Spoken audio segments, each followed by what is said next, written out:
Hey everybody, how's everybody doing today? Welcome to my photography shopping live stream and also open Q&A for OM System and Olympus cameras. And sorry for the short notice and the very late start today. Normally I do these in the morning, but had to go to an appointment with my mom. So that said, what we do here is we go online and we look for deals together, and there are a few deals. A lot of the things that I talked about last week are still on sale this week, and I added a couple of new things. And uh, and what I like to do generally is just answer general questions as well if you're shopping for anything in particular. And also, I watched the live stream today with OM Systems, and they were doing sort of a AMA or Ask Me Anything on outdoor photography, and they always do a great job, and I really appreciate that they come out every month and support the OM System photography community. But there's a a lot of nuances to the answers that they give to the questions that are asked, and I wanted to try and address some of those as well. I don't know if you guys watched that today or not, but in short, they gave the correct answer, but the short answer, right? But the long answer is quite a bit more nuanced, particularly when it comes to like custom settings and working with the histogram. Questions about choosing between an OM1 Mark II and an OM3.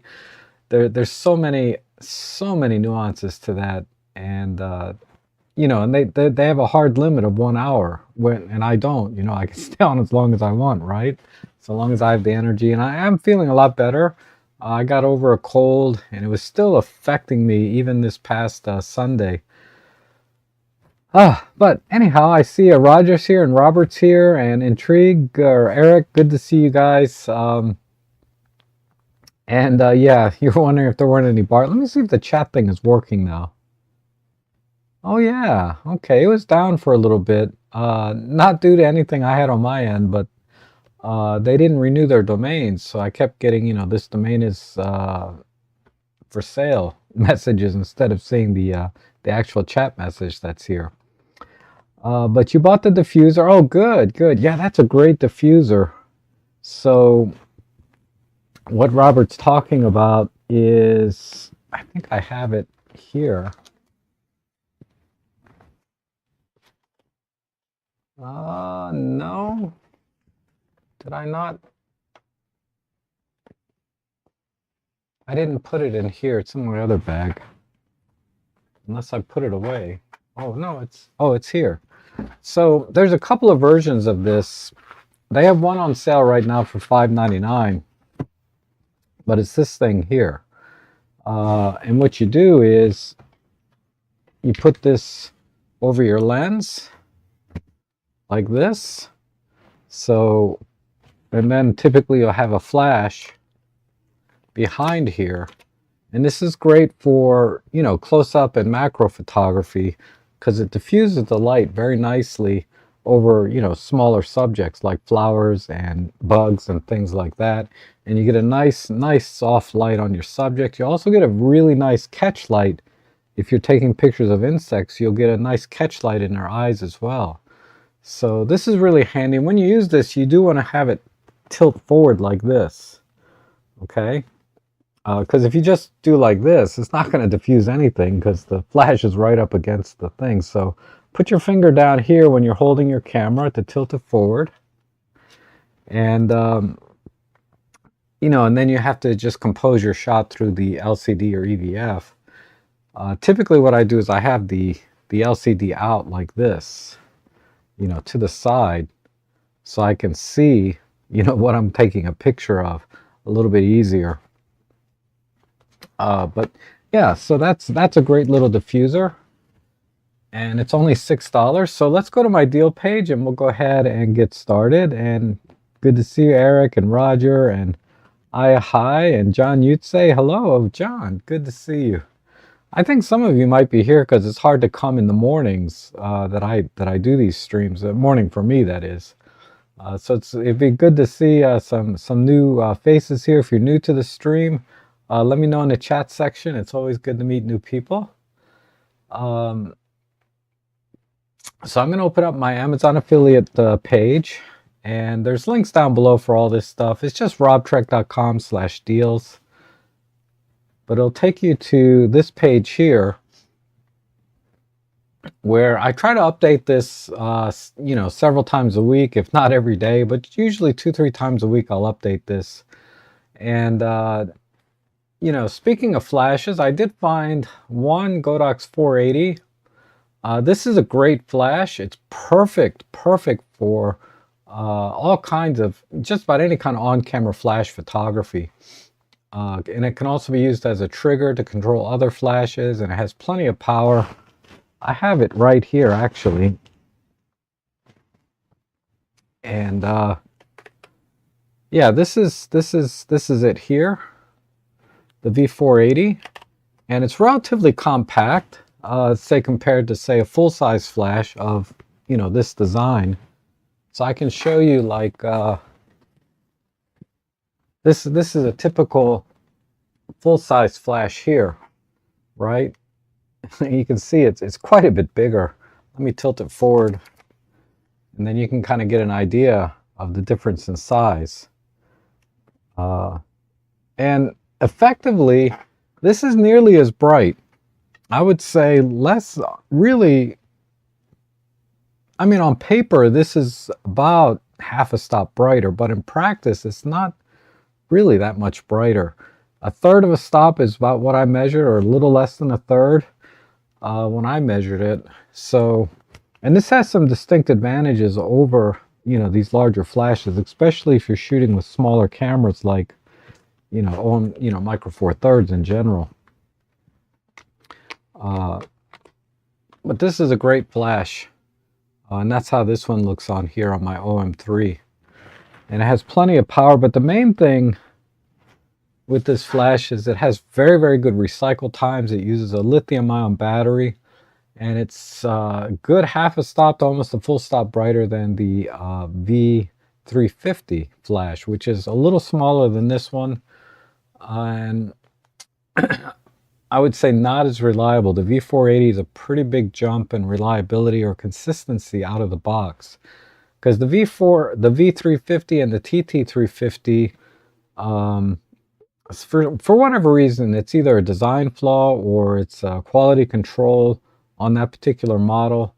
But people have problems with that either immediately, where it's not firing correctly, or doesn't fire at all and you get low battery warnings. There's something wrong with the capacitor or charging system inside, or it fails early, right? It doesn't last very long. Now, I've had 2 of them.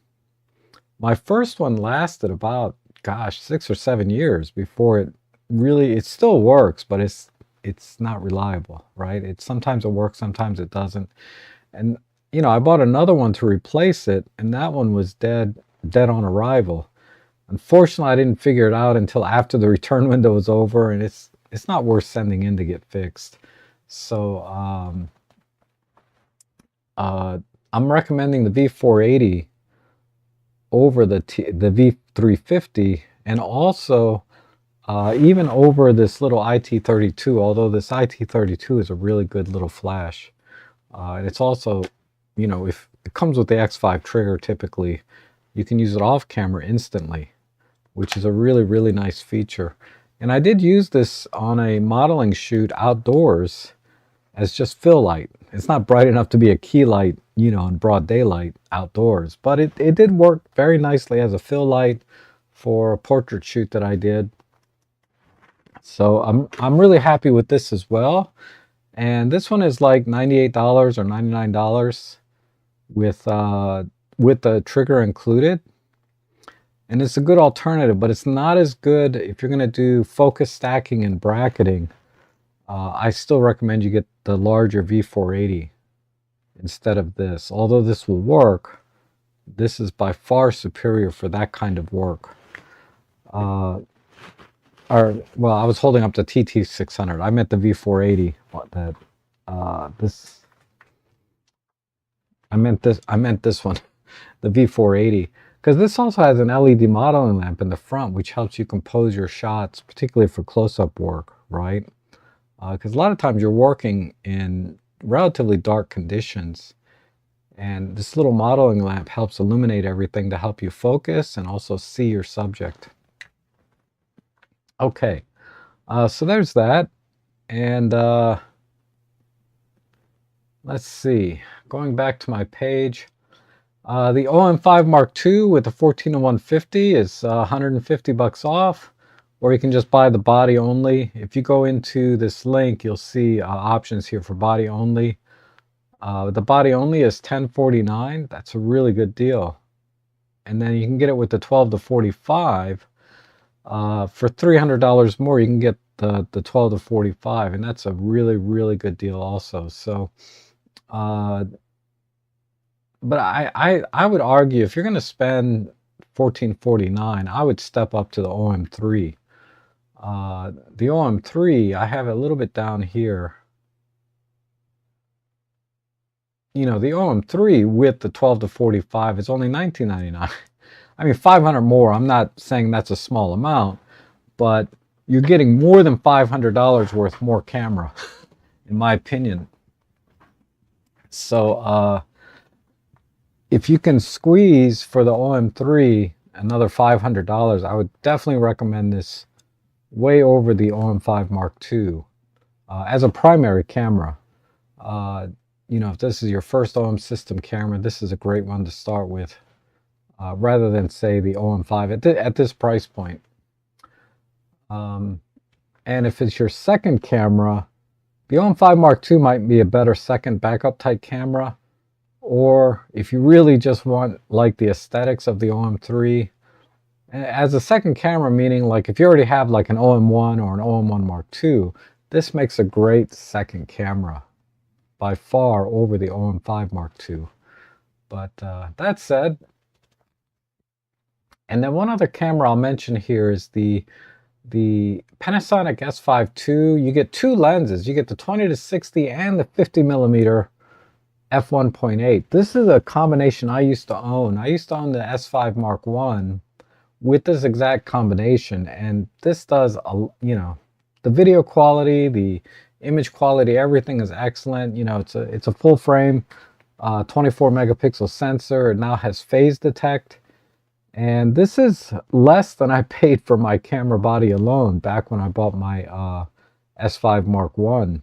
And now you're getting two lenses included. Now, granted, this particular body is getting a little bit long in the tooth in camera world timeline, and I wouldn't be surprised if a Mark III might be around the corner. I mean, there's no rumors to that effect, but this has been out 2-3 years now, and you know, the cycle for Lumix seems to be about 4 or 5 years. So I think that's why this is getting discounted the way it is, with these lenses included. But these, you know, optically speaking, these are amazing lenses. I mean, I shot with both of these lenses, and they are razor sharp and have great image quality.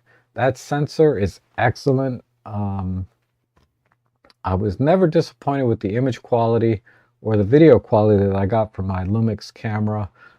The only reason I sold it, I just didn't need it because it was primarily for video, and I just don't do a lot of video. In terms of image quality, I get great quality out of my OM system cameras. So this was kind of redundant when I didn't need the video. That's a whole other story. I got into video for work, but then all the video jobs dried up with COVID. So I just didn't need it anymore. I didn't buy it because I wanted full frame image quality. I bought it for the full frame video quality.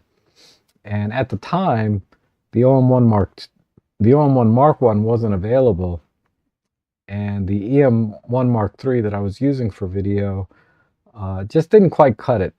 Didn't quite cut it on the video side, which I don't think anybody will argue with me. Even OM Systems won't argue with me about the video quality on the original EM1 Mark III. Just didn't cut it for professional work. Anyway, I'm rambling on. Let's keep moving, and I'll just point out a couple other quick things here. and then I'll go to the Q&A or to the chat section, answer any questions. This tripod here got a lot of influencer videos on it. When it came out, Alonzi seemed to send this to everybody except me, which is fine. But this is like an all-in-one tripod. This will do everything, including work for video. Now it's sold as a video tripod, but this has really good application for doing multi-row panoramas if you're a stills photographer. The only knock that I have on this tripod is that the plate here is like one of those Peak Design quick release plates rather than a standard Arca Swiss plate. So that is the only knock that I'm going to give this, because I like working with standard Arca Swiss plate type tripods and monopods. I would adapt this. I would just put a Arca Swiss clamp on top of this little quick release plate so I could use most of my gear, because most of my gear is all plated, with Arca Swiss. But if you don't care about that and you live in the Peak Design world of mounting, this is already a perfect solution and does everything, because the inverted ball head design allows you to level the tripod and still rotate the camera on a level plane, and also tilt it and stay level. So that way you can do multi-row panoramas and get perfect stitching. Because as good as stitching software is, you can still get gaps and alignment problems if you don't have good images to start with, right? A good set of panoramic images to start with. So if you like doing panoramas, and I love doing panoramas, I highly recommend you get an inverted ball head design tripod. This one just happens to be on sale and has everything you would need. It has the fluid head, the rotating inverted ball head, where the rotation part is on the top, and then it has the addition of an extendable center column, so you can use it for close-up work and overhead tabletop type photography. So there's a this kind of an all-in-one tripod. And from the reviews that I've seen online of this, it seems fine. It looks like it's a good quality tripod. Alonzi makes good stuff. And it's not a super lightweight travel tripod. It is for video, but relative to other travel type tripods that you would typically buy in photography, this one is a little bit on the heavy side. But that's because it does, it has this center column, adjustable center column and stuff. And a fluid head, which with respect to similar tripods, this is about in the ballpark as far as weight goes. And if you need a 55 millimeter ND variable ND filter that is true color, $25 is a good deal. And these variable ND filters, a lot of videographers like these, but for photography, these are really, really handy for, doing long exposures, and also flash photography, where you want to try to stay within your sync speed. So, the filter thread size is not as common on a lot of the Micro Four Thirds type lenses, but look at the lens that you might use this on and see what the filter thread size is. And if you can use a 55 millimeter, this is a great deal. And then this sling bag is awesome. Here's a fixed ND filter. Now 72 millimeters is a little bit more common on full frame type cameras and some Micro Four Thirds lenses, but $1449 for a ND 1000, 10 stops. So this is great for doing daytime long exposures. And they say it's weather sealed. All that means is that, if water gets on the front of this, it's not going to seep around the lens. But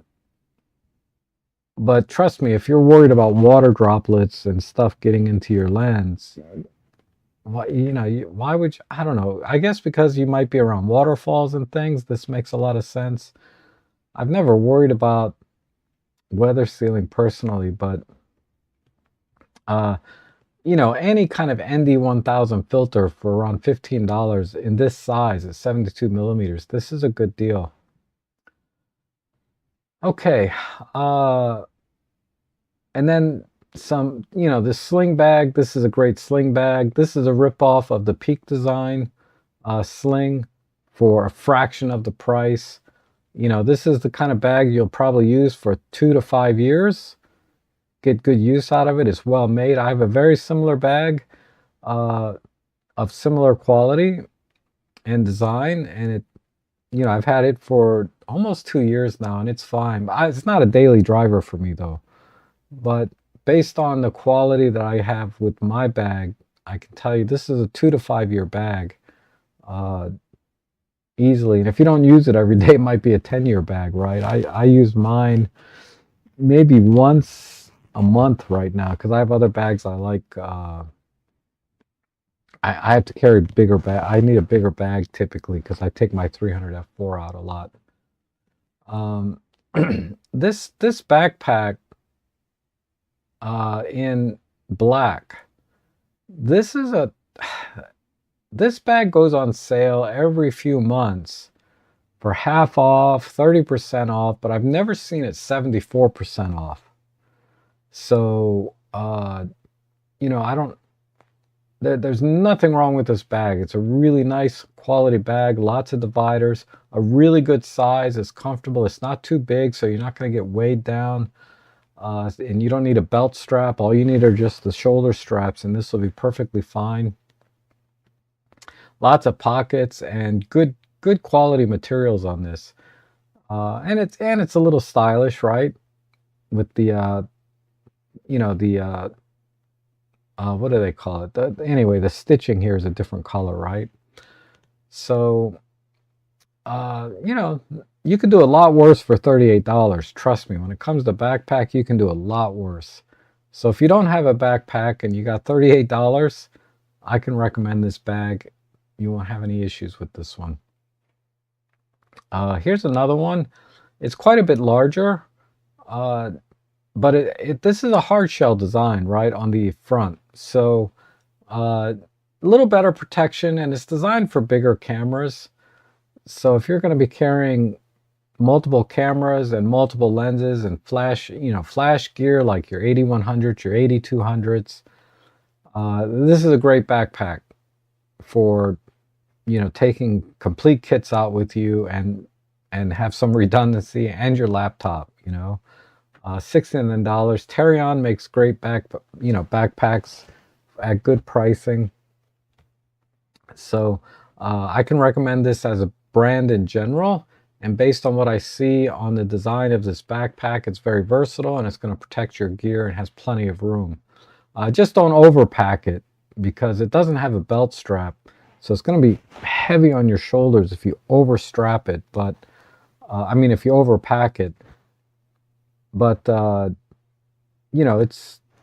it'll hold everything. This is a backpack that I would probably, if I did overpack it, I would use it to carry my gear with me to a location.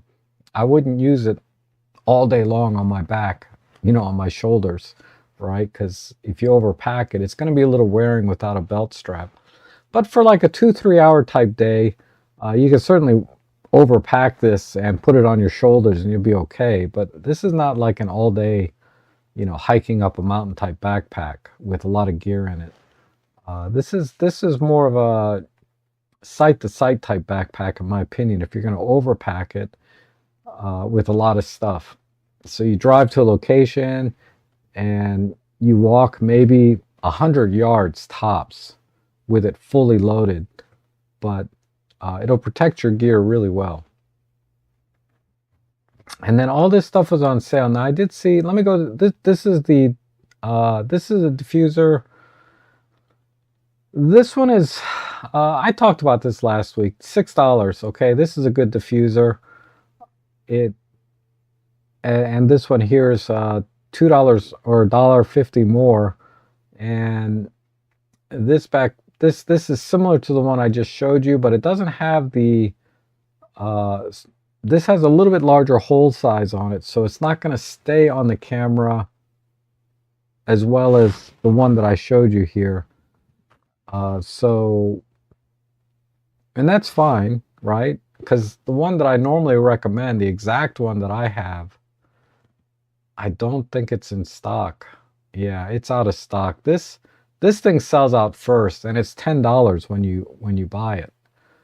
So it costs even more. But you can see the hole here for the lens is elastic, and it fits a lot smaller lenses. Whereas this one here is also elastic, but it's for larger, slightly larger lenses. So like the 60mm f2.8 macro is not going to hold this thing up. You're going to have to hold it with your finger like I showed you earlier. Okay, let me shut these down and let's go to, it says, I stopped by my local computer store today, a 256 gig stick. They usually have very fair prices, but the cheapest one was $99. Found one on Amazon for $29. So yeah, if you're talking about a regular V30 card, that's a really good deal. You're not going to find a V60 card for $29. The best deal, and I have it on my page here, is let's see, there's a V90. This is the best deal on a V60 card. $67. You know, you're not going to find a better deal for a V60 card for 256 gig. You know, that's just a killer deal. And then I also have this one here, $60 for 128 gig, but this is a V90 card. So this is a little bit of future proofing. You really don't need more than a V60 in any camera, in my opinion, other than one or two cameras that have very, very high. I think like the Sony A60 700 has a very high bitrate video that requires a V90. But other than that, I can't think of any cameras that need a V90 or can take advantage of a V90, because the write speeds are about the same in all these cameras. And I've timed them in my Sony a7R5 and my OM1 Mark I, and there's no difference in terms of buffering speed between a V90 and a V60. So save your money and get a V60. So for $7 more, you can get twice as much storage and the same performance when it comes to photography. But if you want to have a V90 for future proofing, you know, if you're going to get into 8K high bitrate video, because even my Fujifilm will work with a V60 card, and that has 8K video and a reasonable bitrate. I can't think of too many situations, you know, that you need a V90. Okay, there's that. And Marco is here. Good to see you, Marco. And let's see. And Robert's asking, do you rely on TTL mode for fill-in flash or strictly manual? Okay, I rely on strictly manual.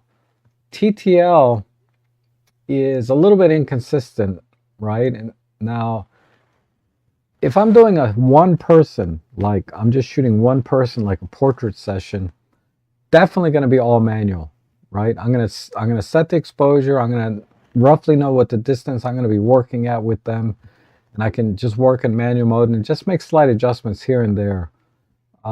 That said, at an event, particularly when it's dark out, I still use manual most of the time, but sometimes TTL is fine, right? It's not going to be as consistent, and if it's an important shot, I'm going to use manual. But if I'm just walking around to different tables, you know, and different people kind of randomly, I'm just going to use TTL because I don't know what my distance is going to be from the person necessarily. You know, what focal length I'm going to use, what my exposure settings are going to be. I just go full TTL for a lot of events. But for specific outdoor, indoor portrait sessions, you know, it's always manual. That way I get very consistent results. And at events, if I have a station set up, right? Like, you know, I have my lighting set up and everything, then I'll be in full manual. But if we're talking about on-camera flash and walking around, yeah, TTL a lot of times, particularly when it's dark out, and indoors for that matter. And Roger says, Rob, was the dual battery charger you referenced the last time for the OM1 a slow charger type, which is the better way? Okay, so it is a slow charger type. So it's going to take couple hours at least, right? Maybe 3 hours to fully charge, maybe even 4. I've never timed it because I just put the batteries on before I go to bed or, you know, leave the office. I just put the batteries on there and let them charge until they're full. It's minimum 2 hours, but it's probably closer to 3 or 4 hours slow charger. Now, slow charging is always better because it generates less heat when it's charging the battery, and heat degrades the battery faster than the number of charging cycles that you use. So, you know, it does something to the chemistry when it gets hot. It just degrades it faster. So you always want to slow charge your batteries if you have that option. I rarely fast charge a battery. I might do it when I'm out in the field and I didn't bring like enough extra batteries, or maybe I only have one extra. And then I might use one of my fast chargers. I only have a fast charger for my Sony and my Canon, I think. And I rarely use them, you know. But yeah, you want to always slow charge your batteries. That's always best. And Henning says, it's 10:17 p.m. Oh, yeah, it's late there, huh? Okay.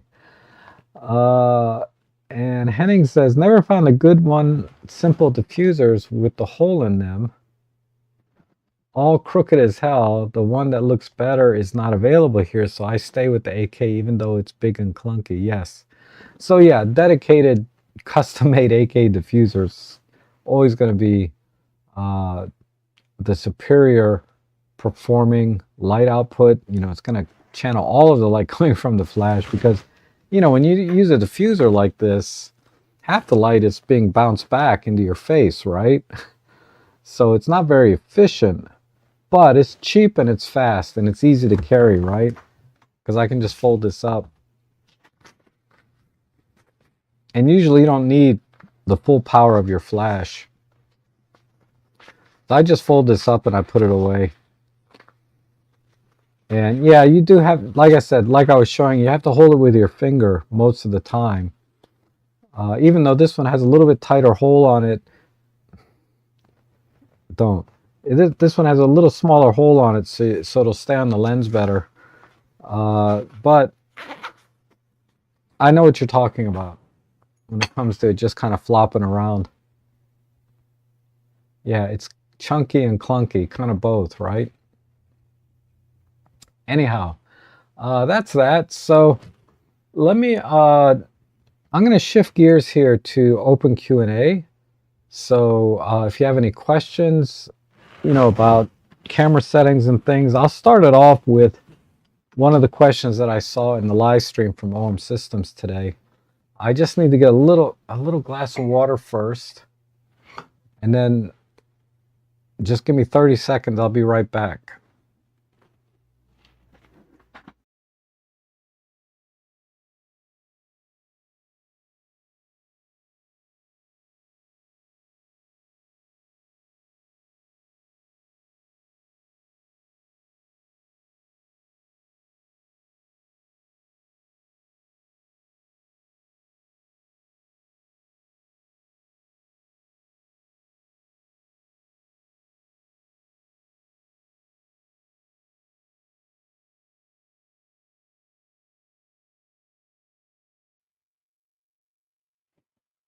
Okay.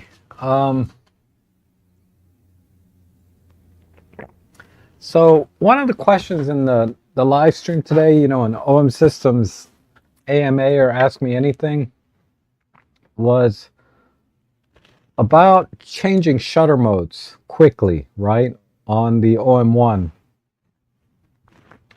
And let me take off this big chunky lens.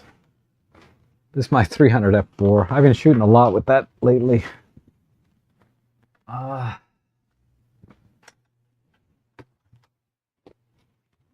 just put a lens cap on here, or a body cap, I should say. So, you know, the OM1 has this button up here that you push it and hold, and you can rotate and quickly change shutter modes. But you still have to kind of toggle through all of the ones that you have checked off. Now, if you want to quickly jump from, say, a continuous shutter mode to Pro Capture SH2, right? What they recommended was, you know, program like C1 and C2, and then assign C1 and C2 to a button. So then you can switch between, say, silent continuous shutter mode and Pro Capture SH2 very quickly, as opposed to pushing and holding this and rotating the dial back and forth, or going in the super control panel. You can just say boom, boom, you know, C1, C2, or the way I have it set up in mine, I have C1 and C2 on the two front buttons. So I can go C1, I'm in continuous shutter, C2, I'm in Pro Capture, right? Because I programmed the custom modes. So that is the short answer that was kind of given in the stream, and that's 100% correct, right? Well, let me rephrase that. That is the correct answer, or that is a good answer, but it's not 100% of the answer, right? There's a lot of nuances there. Number one is, if the only thing you're programming to the custom mode is the change in shutter, then yeah, that's 100%. But that is such a waste of a custom button, right? To just switch between those two. Usually when you're switching, say, from a single, you know, shot or continuous shutter to Pro Capture, you're still in the same genre of photography. So for example, if I'm doing birding, right, I'm usually in continuous shutter like SH2, and I want to quickly switch to Pro Capture SH2. But there's a lot of other settings that go along with that, other than just changing the shutter speed, right? So, you know, or changing the shutter mode, excuse me, I meant changing the shutter mode. So, because sometimes you have to change the shutter speed, sometimes you want to change the ISO, sometimes you want to change the metering mode, sometimes you want to change the focusing point, or the focus target point, or target, they call it targeting mode. But I might want to change to bird detect all points to a single point without bird detect, you know, when I'm switching between different shutter modes. So when you're doing a lot of different things, that makes a lot more sense to program, because you only get 4 on the OM1s, right? 4 custom modes. It makes a lot more sense to fully utilize all of the settings that you need for a particular genre. Now, I have completely different settings for my paid work, like architectural photography, right? C1 through 4 are completely different than C1 through 4 that I use for my birding. So there's that, right? I think, you know, when you program your custom modes, don't just waste it on just one little thing like that. Number two, the other problem is that the custom modes, or the mode dial, is going to override whatever you have in your custom mode, okay? So what do I mean by that? Well, let's say I have C1, right?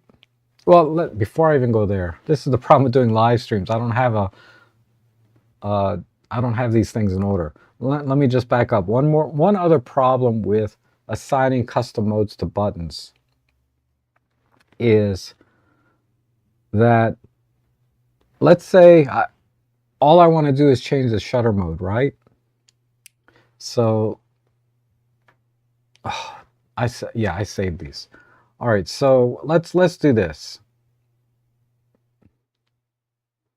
So right now I have the shutter mode set to SH1, right? I'm in manual mode, SH1. So I'm going to save that to custom mode 1. I wonder if I can display this on the screen. Because this is a big problem, all right? That you really have to be careful when you're using custom modes. Let's see if this works.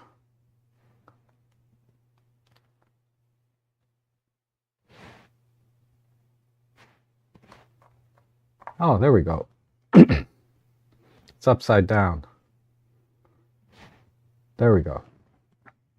So I'm in SH1, right? Let me change this to, let's say I want to be in single silent, and I'm going to do menu, go over here, custom mode, and set it to C1 and assign. Okay, so now it's saved everything that I have set up right here into C1. And then I want this to change to Pro Capture SH2. Oh, I don't even have it here. Oh, because I don't have a lens on. If I had a lens on, I could select SH2, but because I don't have a lens on the camera. So now I have SH1 selected, right? So I'm going to go into the menu, go over here, custom mode, and I'm going to set that to C2. All right, now I'm going to go into the button mode, button function, and I'm going to assign the 2 front buttons, for example. So C1 to that front top button, and C2 to the bottom button, right? So that's what I got going on, right?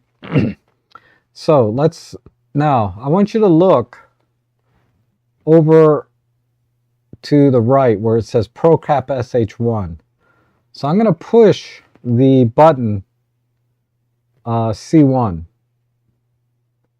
Now I'm in SH2. I'm in SH1. Now I'm going to push Pro Capture. I'm going to push C2. So now I can quickly switch between these two, right? But if you remember, I didn't actually want that. I wanted this. Silent single. So I'm going to go here. Custom mode, C1, assign, right?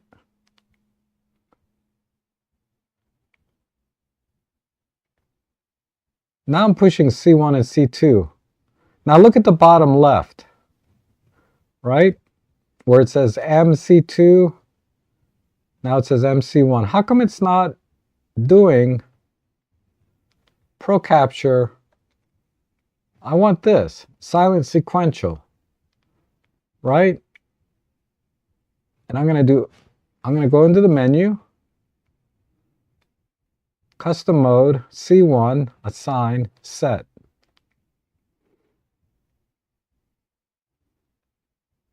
But now, okay, let me show you. I'm pushing C1 and C2 here. Whoops. C1.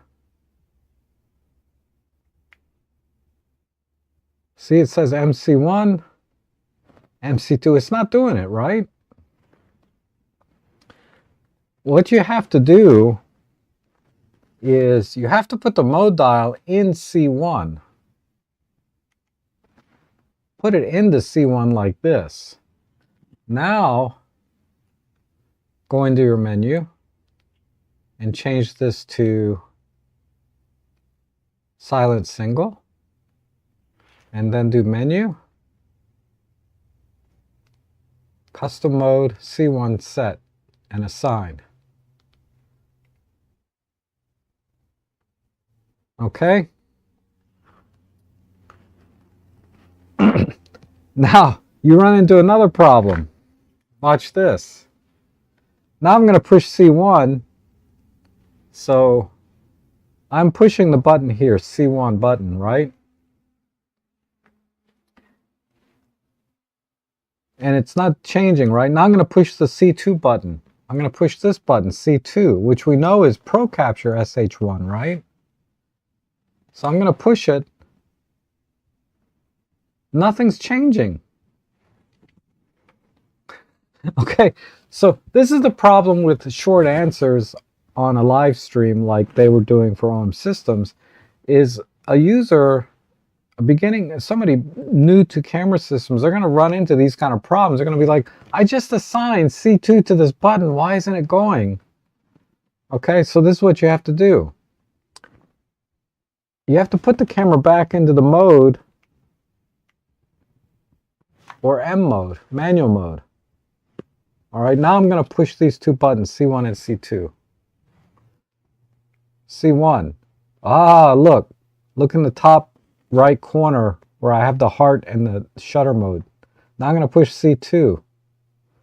Now I'm in Pro Capture SH1. Now I'm going to push C1. Now it toggles perfectly fine between the two as I'm pushing this back and forth, back and forth. However, all right, if I go into the menu and come back out, I'm just going to, so what I'm doing is I'm pushing the menu button, and then I'm going to tap the shutter button, okay? So I'm going to push the menu button, and then I'm going to tap the shutter button. Now look what mode we're in. We're in Pro Capture SH1 again. Right? What the heck is going on? So I'm going to push C1. So I just pushed C1. So I just pushed this button on the front. Now I'm going to push the menu button. Because let's say I want to change something here. Whatever. Now I'm going to tap the shutter button and come back out. I'm no longer in single silent shutter. I'm in Pro Capture SH1 again. Okay, so there's a lot of nuances to using the custom buttons or custom modes and assigning them to buttons, and it has a lot to do with the mode dial and what position the mode dial's in and how you go in and out of the menu. Because if I put the mode dial on the C1 like that, it's not going to go into any other mode. It's not going to go into C2, C3, C4, no matter what I program the buttons to. So I have to put the mode dial in the same mode that I programmed C1 to begin with.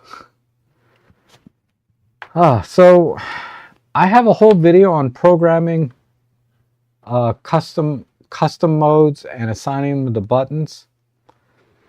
But I need to make another one because I did not cover all these little nuances like I just showed you. Why does it keep jumping back and forth? I covered it a little bit, but not as straightforward as I probably should have. So I'm going to make a video on that. I probably won't have time. What is today, Wednesday? I might have time Friday to do it, or this Saturday, but I need to make a video on this because anybody that watched that OM System live stream today and tries to assign something to C1 and C2, then assign those C1 and C2s to buttons on the camera, they're going to have a freaking headache. What the heck is going on? Why is it in Pro SH2? Why is it not in single silent shutter? Or why did it go, from you know what I mean? Why is it not activated? And far worse, there's a lot of confusing things here when you start assigning buttons. So I'll just start it off with that.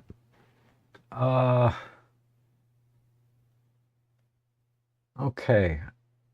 Now, I don't see any other questions. Okay, so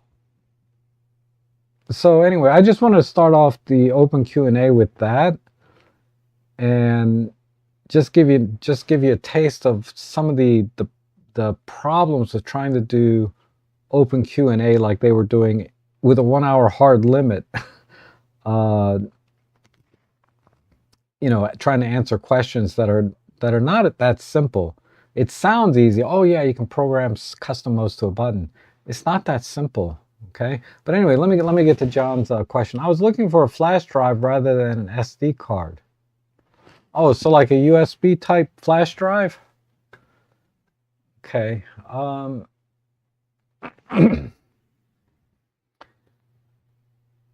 Now there's different ranges. Now Marco knows this better than I do, but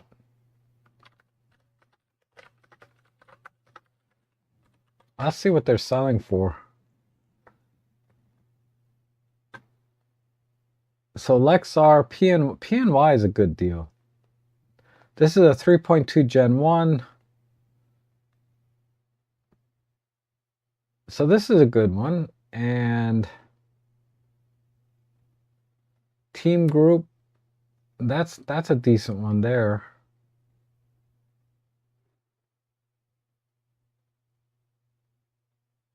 Now you may notice,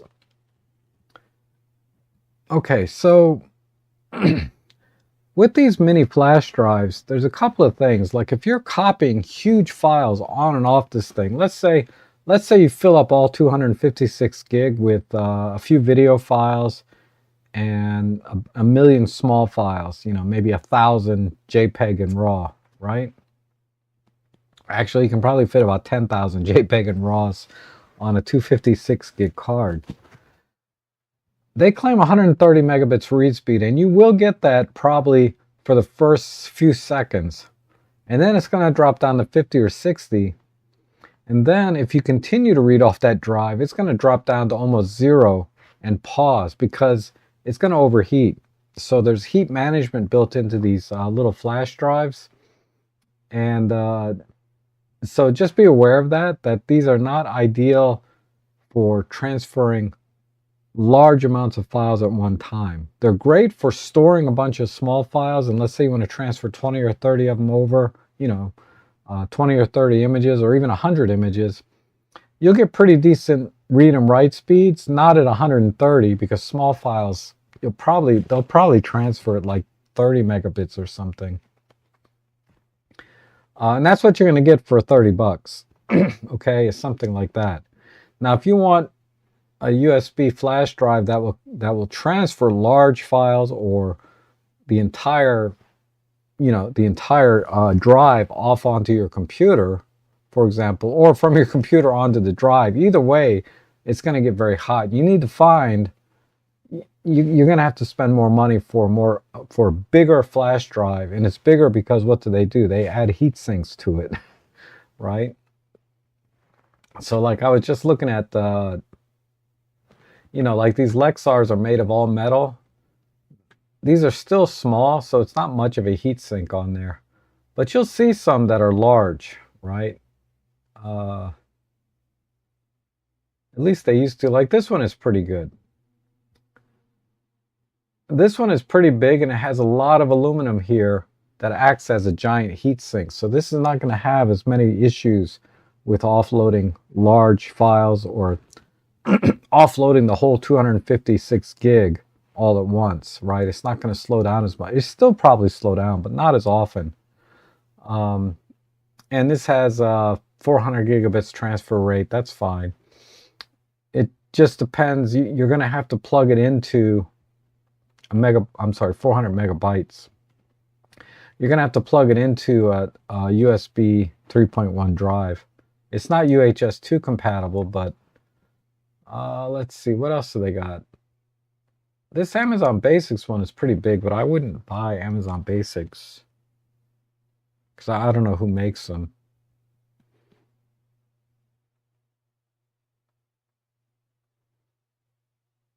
But maybe Marco has a better feel for good brands for flash drives. So if you're still here, Marco, maybe you can make a recommendation.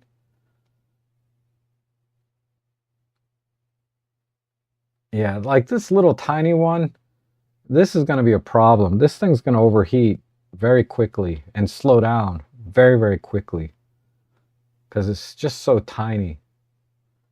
If you want one that's going to transfer files, you want to get the biggest one you can that has the biggest heat sink on it, that's made of metal.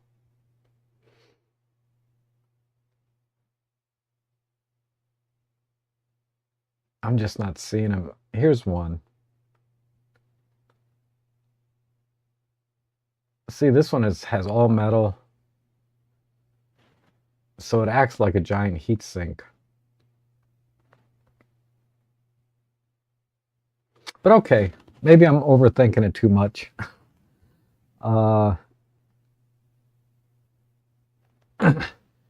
And H. says, same with sequential shooting when M is FE 20 frames per second and C1 is 59 frames or 50 frames per second. M is FE. What do you mean by FE? 20 frames per second.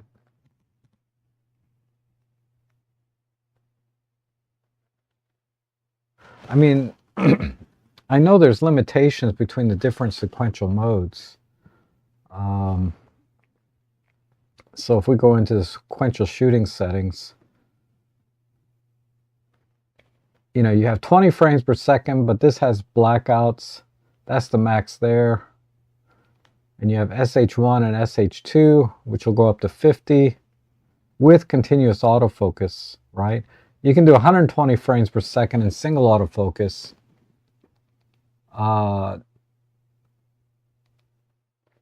But yeah, these are the settings that I use.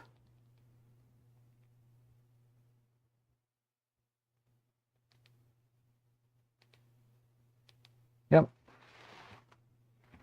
But that, I think that's what you're referring to, right? Depending which sequential shooting you're going to use.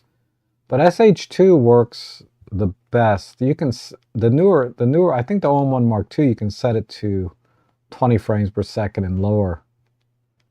Whereas on the OM1 Mark I, it's limited to 25 or 50. And that's also going to be limited based on the lens that you use with it. Because not all lenses can do 50 frames per second.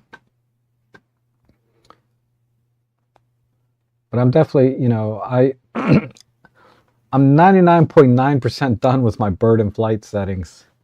I just have to double check one more setting that has to do with the where I want to tweak it one more time is with the image stabilization and how that interacts at the different shutter modes. Because I think image stabilization, there's one setting, frame per second priority or image stabilization priority, and I think that gets disabled in SH1 and SH2. So I just need to double check that and make sure that my settings make sense with that one little thing, and then I'm done. Then I'm going to make a video on my birds in flight. Yeah, SH2 is 50 and the other 20, for example. Yes. So what I just showed, right? And I just ordered the dual charger, so you should see a good commission off the $12.99 retail. Yeah, if I get one at all. Oh my God.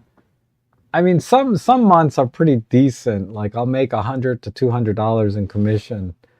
But a lot of months I'll make like $50 after, you know, doing all of the sales that I make. And I feel like it should be a lot more based on doing these every week, these sales every week. But you know, and I'm talking about per month, not per stream. I'm talking about like all month I'll make like $50 in commissions from Amazon. This month they had a bonus which I hit, so I might actually make $200 this month in commissions because I hit some bonus or promotion they had. But that was freakish because one person bought a lens or something that was like $800. If it wasn't for that, I'd be making like $50 again, you know. But that's okay. I mean, I do this for fun. I enjoy looking for deals and talking about different gear and sharing what I know about, you know, like these flash drives, for example. My experience with them has been very mixed depending on how much metal is it made of, so it can transfer this stuff fast enough. But anywho, I know this is a short notice, so there's nobody's here to ask me questions, right? Like I was planning. What I might do is maybe this coming Sunday I'll I'll be sure to emphasize that it's going to be an open Q&A and about, like, what did OM System do about adventure outdoor photography? Ask me anything. I'll do something like that. And Vitkin says, I have a little play between the camera and lens on the 150 to 400. Can that be solved? Not really. One thing that someone recommended to me, and it worked, okay, is, and you do this at your own risk, okay? But it's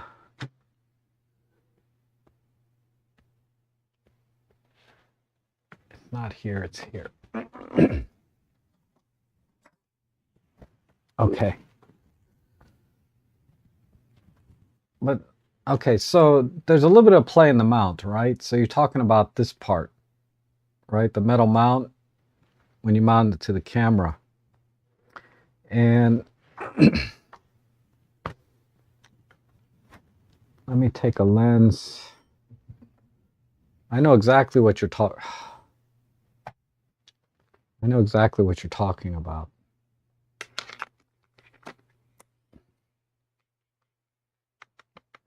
But there's a little bit of play, particularly because it's a little bit front heavy relative to the camera. But what someone recommended to me is, if you look at this mount, you'll notice a little green kind of ring, right? That's a rubber band, a very small rubber band that you put around. You can get them at craft store. The rubber band's about this big around, right? They're not very big. And then you just wrap it around there. That's what I did, because I had a lot of play. This is a lens adapter, but it's the same thing. When I mounted this lens adapter with this 50 to 200 lens, I had a lot of play, and sometimes the contacts and stuff would like misalign or something. I don't know what. I was not getting consistent performance. And so that's what I did. Put a little rubber band. Let me see if I can show you one.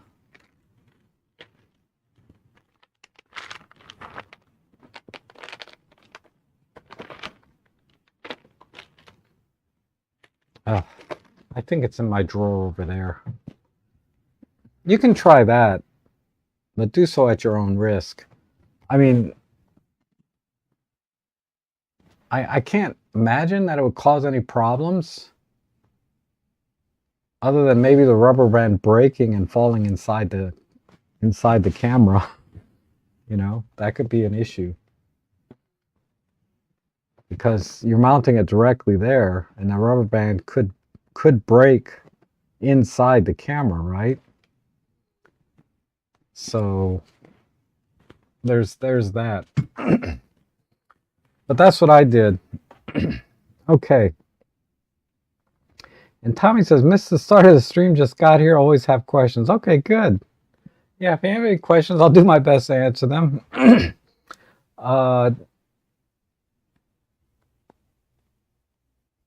Let's see. Don't see anything come up. Yeah, okay, thanks. But anyway, just an idea. Maybe you can think of a more reliable way to do it, but that's food for thought, right? Just using a little rubber band. But it has to be those tiny ones, because it has to stretch out and put it on there. And I think they got them at the craft store.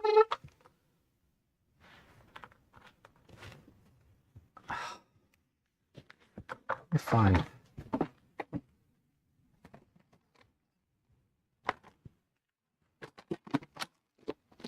I thought it was in here. Gosh, I don't know where I put them. I have them somewhere. They're so small, it's hard, you know, they're easy to lose, right?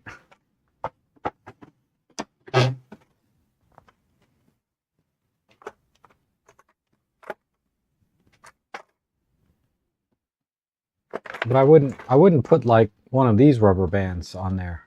Just a little tiny one. Okay. No, I've never had a G9. I've always wanted one. At least for a long time I wanted one. I don't want one anymore. But no, I never had a Lumix G9. The only Lumix Micro Four Thirds camera I've had is the GX85, and they and that was a great little camera, But I sold it so I could buy something else. I think I traded in when I bought my 300mm f4 to bring the price down. I'm pretty sure that's what I did with it because I wasn't really using it. I had a Pen F. And then the only other Lumix camera I had was the, I've had two other ones, the S5 Mark I and the S1R Mark I. And I really do miss the L-mount glass, the 50mm 1.8 and that 20-60, like I was showing earlier in the stream, is a great combination. And the images I got out of that camera and also my S1R were just beautiful. Particularly the color science, I really loved it. And one day I'll get back into that mount. Right now I just don't need it. But if you had a question about the G9, I'll do my best to answer it. And Heather says, hi Heather, how are you? I'm seeing quite a few older 50 to 200 Olympus lenses for sales. Are they worth it given the pricing? Well, let me see how much they are.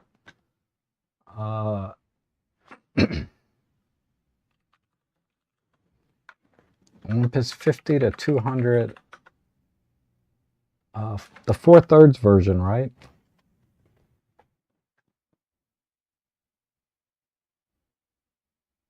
$189, $190, so less than $200 all day long.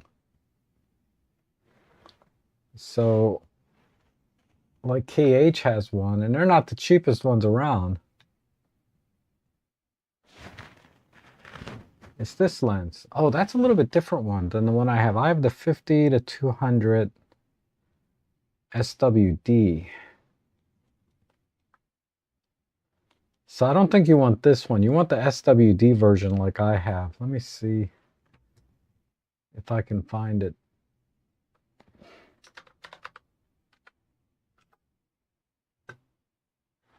I think that's this one.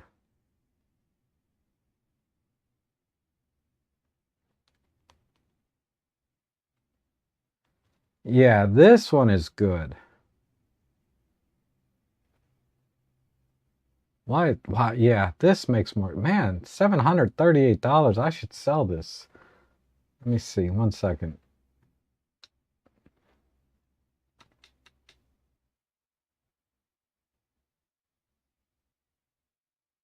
Because this is not the SWD version. This is...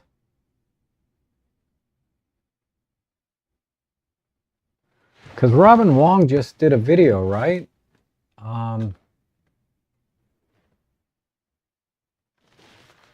On this, and he thought it was really sharp. Hold on. And then I'll give you my take on it. Robin Wong. Where's that video? Let me see which one he was looking at. He was looking at the 2.8.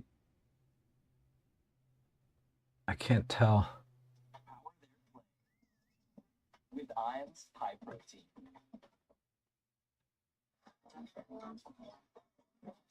On the second film, people were very, very generous. This is the Olympus 50 to 200 f2.8 system. M1. That's exactly what I want to talk. Never use this. Okay, he doesn't have the SWD version like I do. This is the other one.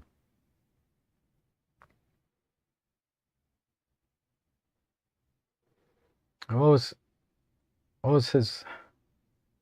Try it on your cameras, or if you found one, it's such a good price. Okay, so I didn't watch that video, and honestly, I don't know what the difference is between the two, other than this one has this they call it this. God, where's my glasses? I think it has to do with the motors. Yeah, this has the supersonic wave drive. So that's what SWD stands for. And I don't know what the motors are in that one. But as you can see, this one sells for a lot more, at least from that one seller.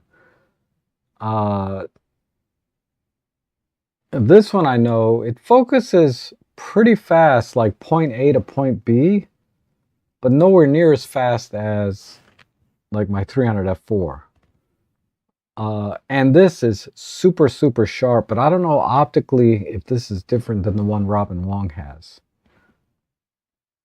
But the short answer, in my opinion, okay, is no. Don't buy this and adapt it to your Micro Four Thirds camera. That's my short answer. Because focusing from point A to point B, the bird detect, the face detect, all the other things that you have, because you have an OM1 Mark II, I think, right? Or an OM3, but you have the latest camera. The autofocusing is a little rough. It struggles a bit to lock focus for whatever reason. And you know, for doing birding and wildlife, which is what this lens would be used for, right? Birding and wildlife. The focusing is a little rough. I don't know what Robin Wong found on his, and he has a different lens than the one I have here. I assume mine is the better of the two, at least in terms of the autofocus motors. But I would not use this for birding and wildlife, you know, reliably. If I just want to shoot bird on a stick, you know, or just like single shots one at a time, it's fine, right?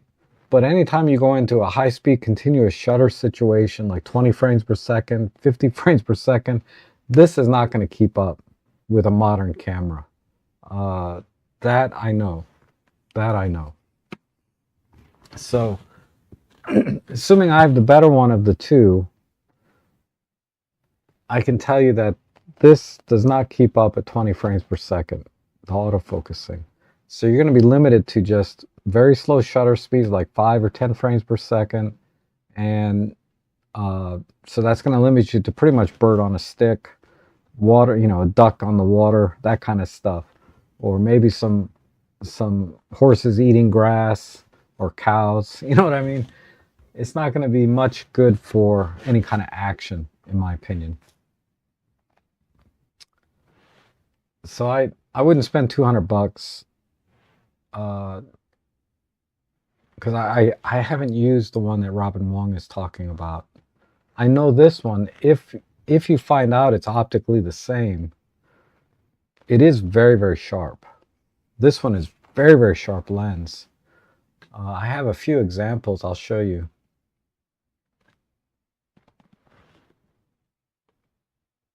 So let me type in 2026, 50 to 200.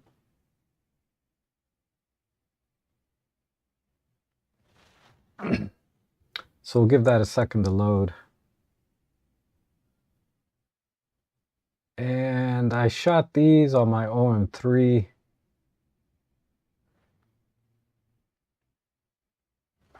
But yeah, it's very sharp. But I was doing like ducks on the water. I could not do... Yeah, it misfocused sometimes though. Like that, like this shot, it missed. It shouldn't have missed that. And then here it missed again, right? Just a little bit. And then here it nailed it. But it's not super sharp. You have to stop it down sometimes to get... This is wide open at f3.5. Let's see.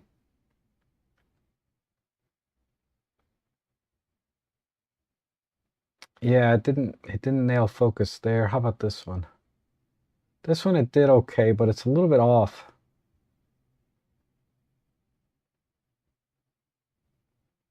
And if I apply optical corrections,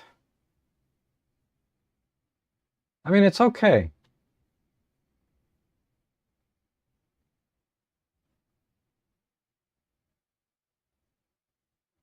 See if I have anything else. How about,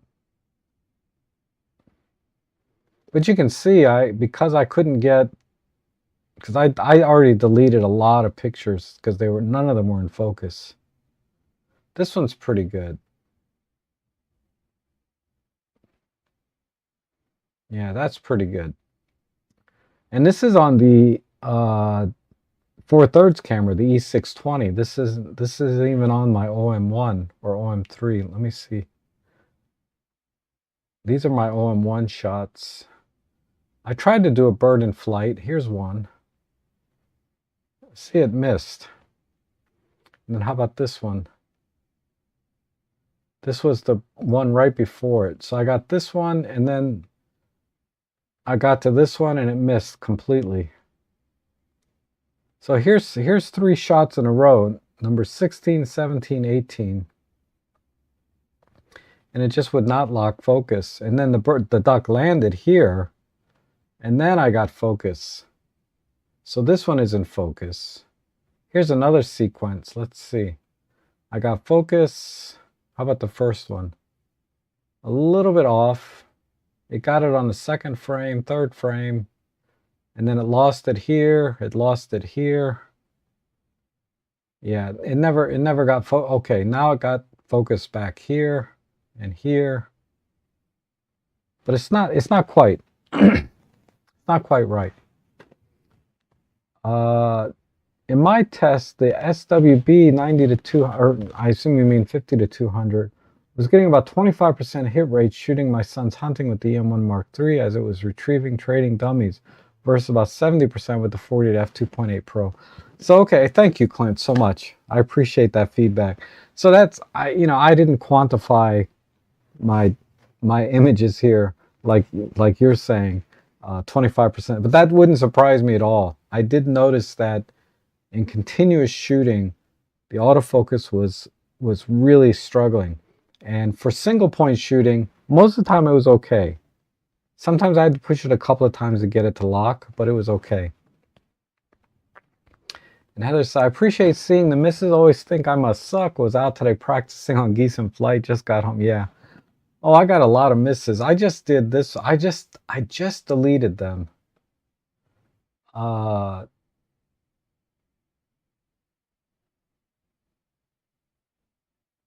Yeah, sorry. I had 11,000 images here.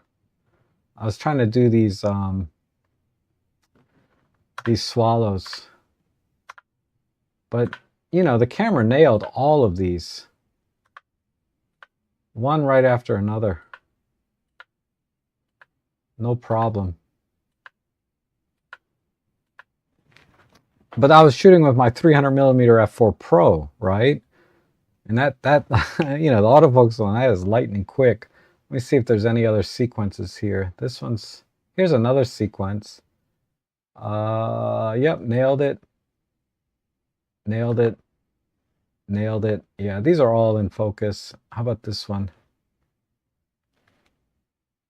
This sequence is I deleted a lot in between. I've already curated this entire set.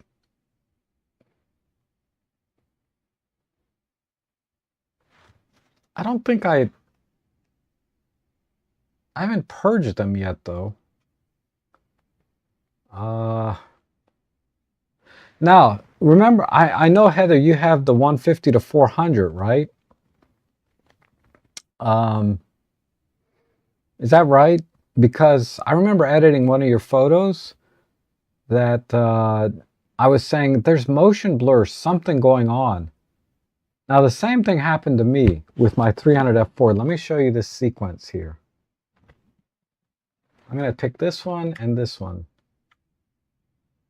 Okay. So let me set this as a reference.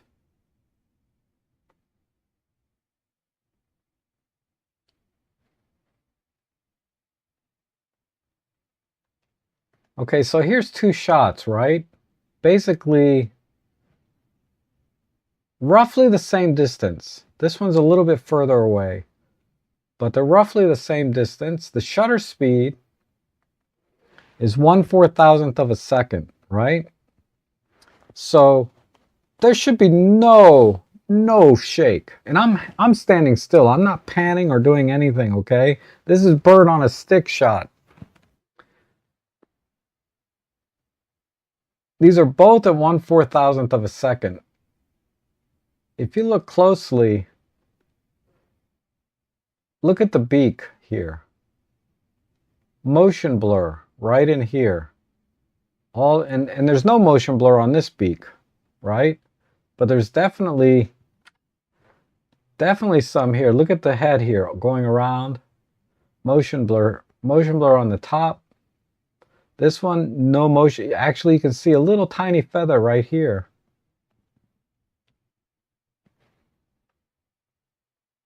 And then let's look at the feather detail. Or look at this tree. Okay, I got the same tree over here. That's depth of field. All right, let's look at the bird. But you can see the feather detail is not as crisp. Like look right here on the edge of the body, and then look at the edge of the body over here. Clean, right? Clean as a whistle. Over here, the side of the neck, clean, but this one is not clean. It's like a little bit of a halo here. So that's what I was seeing in your 150 to 400, and I was like, that lens is sharp. You should not be getting motion blur like this. And then I looked at your shutter speed and I said, well, it can't be the shutter speed. What the heck is going on? So I need to be able to reproduce this problem. I suspect that this has to do with the image stabilization. So these are like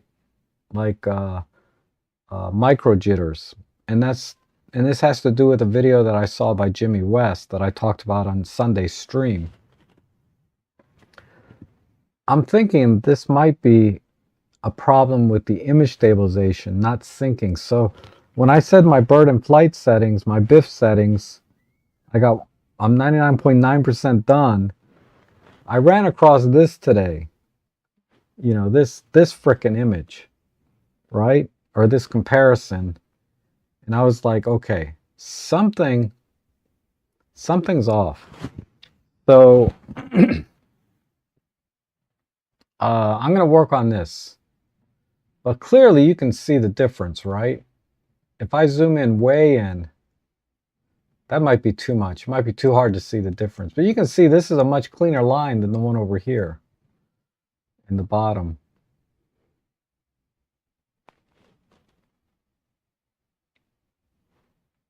You know, there is just a micro jitter or and that's what I was seeing on your 150 to 400 image that you sent in. And I don't think it's the lens.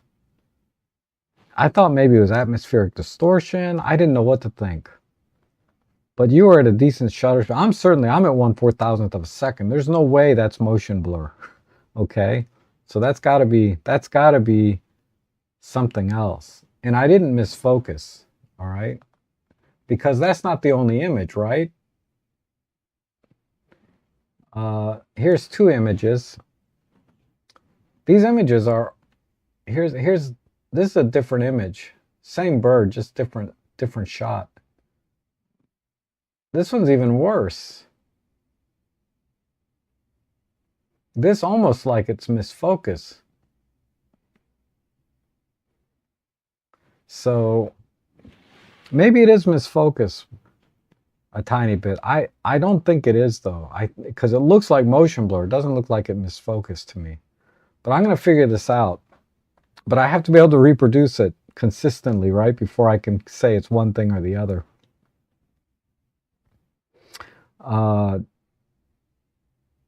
Abhinav is here at 3 a.m. Yeah, sorry about that.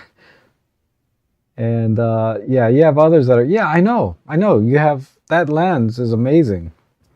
You know, I've seen lots of shots from that lens, probably from you even in the editing streams. But yeah, there's no way that lens should be have any issues like that.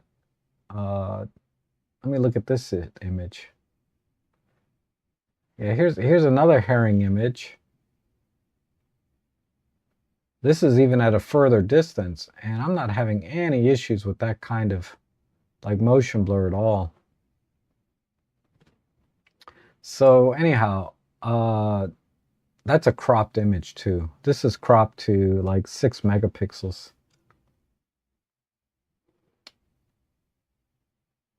But yeah, my autofocus is really good though. And so is my tracking. Once I get a bird, locked in my EVF, I can track them pretty well. Even if it's like one of these little guys, you know, these tree swallows. That's a 2 megapixel image crop. There's the original. But yeah, these came out pretty good. But you can see I tracked him pretty well as he was flying by. And then I got to another one and another. Anyhow, those cheap $30 adapters are horrible now that OEM adapters are so inexpensive compared to even just a few years ago. It doesn't make any sense. I got the MMF2 with the 40-150 f4 to 5.6 for $59 on eBay. Yes, good idea. I'll have to get a good one. I'm using a third-party one. But it works well enough. If you're getting a 25% hit rate even with an OEM adapter, I don't see any reason to buy one because I'm getting about that with my generic one.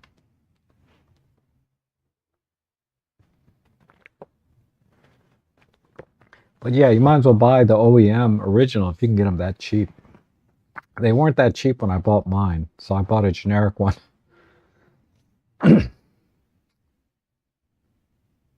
Yeah, you're guessing that hold. No, it's not you not holding the lens steady. There is something else going on here. Either it's a micro miss on the focus, or it's a micro jitter from the image stabilization. There's something. I need to be able to reproduce that problem though consistently. So I'm gonna have to be on a tripod, try the different image stabilization modes and the different shooting modes with different settings, etc., etc. And then once I can reproduce it consistently, then I can kind of diagnose what settings can I use to kind of work around or avoid that or minimize that to some extent. But yeah, I saw this in my own images.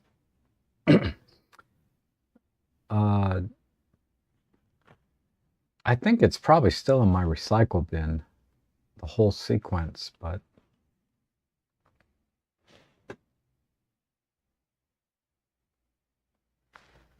I'm not going to open it now.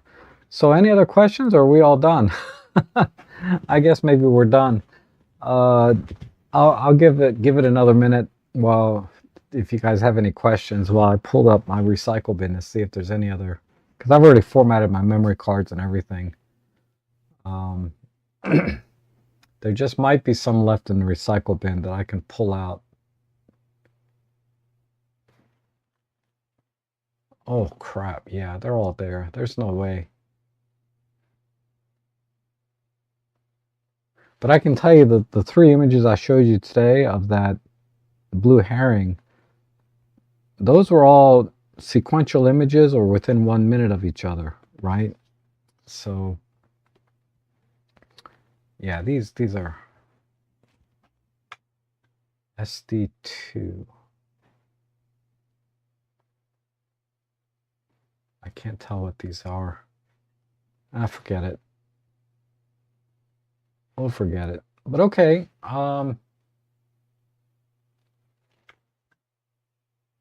You guys will call it here. So thank you so much for watching today. Hopefully you find some good deals. If you have any other questions, I'll be back on Sunday for an open Q&A. And I'll try and be a little bit more prepared to talk about my bird and flight settings. And then I'll do an open Q&A on my bird and flight settings, and I'll make them available for you guys to download, right? Because you can share your OM1 settings. I don't have an OM1 Mark II, so you're just going to have to copy the settings You're not going to be able to load them directly onto your camera. But if you have an OM3 or an OM1 Mark 1, you can directly download my settings and use them in your camera. If you have an OM1 Mark 2 or really any other OM system camera, then you need to just copy the settings. So I'm going to have to walk through all the different... I'll make a list. I'll make a little spreadsheet or something of all the settings I changed. So you can just copy them that way. But I have to walk through the custom modes too, right? Because what I showed earlier about the custom modes being jacked up and not doing what you expect, that's a whole other thing. That might require a whole video. But anyhow, thanks again for watching, guys. Hope you guys have a good day, good weekend. Try to do that every day, okay? And you have a good life, right? So eat